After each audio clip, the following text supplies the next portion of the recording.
भीमसरट या डायनासोर लातिन डायनोसोरिया, जिसका अर्थ यूनानी भाषा में बड़ी छिपकली होता है, लगभग 16 करोड़ वर्ष तक पृथ्वी के सबसे प्रमुख स्थलीय कशेरुकी जीव थे। यह ट्रायसिक काल के अंत लगभग 23 करोड़ वर्ष पहले से लेकर क्रीटेशियस काल लगभग 6.5 करोड़ वर्ष पहले के अंत तक अस्तित्व में रहे। इसके बाद इनमें से ज्यादातर क्रीटेशियस तृतीयक विलुप्ति घटना के फलस्वरूप विलुप्त हो गए।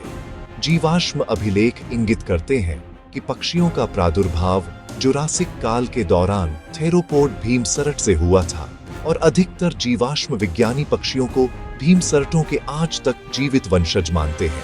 हिंदी में भीमसरट शब्द का अर्थ संस्कृत में भयानक छिपकली है। भीमसरट पशुओं के विविध समूह थे।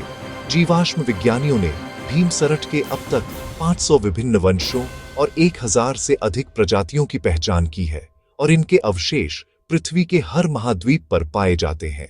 कुछ भीमसरट शाकाहारी तो कुछ मांसाहारी थे, कुछ द्विपाद तथा कुछ चौपाए थे, जबकि कुछ आवश्यकता अनुसार द्विपाद या चतुर्पाद के रूप में अपने शरीर की मुद्रा को परिवर्तित कर सकते थे।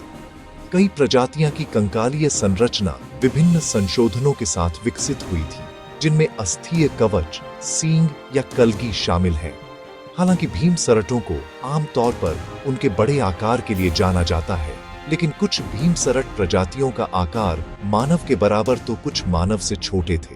भीमसरट के कुछ सबसे प्रमुख समूह अंडे देने के लिए घोंसले का निर्माण करते थे और आधुनिक पक्षियों के समान अंडज थे।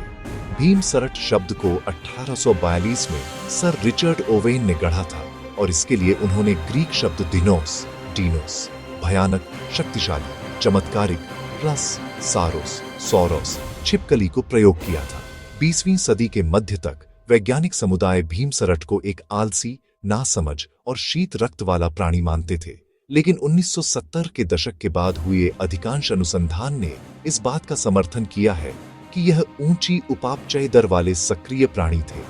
19वीं सदी में पहला भीमसरट जीवाश्म मिलने के बाद से भीमसरट के टंगे कंकाल दुनिया भर के संग्रहालयों में प्रमुख आकर्षण बन गए हैं। अर्जेंटीना दक्षिण अमेरिका का दूसरा सबसे बड़ा देश है, जहां भीमसरट के जीवाश्म भारी मात्रा में पाए गए हैं। आज ये दुनिया भर में संस्कृति का एक हिस्सा बन गए हैं और लगातार इनकी लोकप्रियता बढ़ रही है। दुनिया की कुछ सबसे ज्यादा बिकने वाली किताबें भीमसरट पर आधारित हैं। साथ ही जुरासिक पार्क जैसी फिल्मों ने इन्हें पूरे विश्व में लोकप्रिय बनाने में महत्वपूर्ण भूमिका निभाई है। इनसे जुड़ी नई खोजों को नियमित रूप से मीडिया द्वारा कवर किया जाता है। भीमसरट का स्वर्णिम युग मीसोजोइक युग कहलाता है।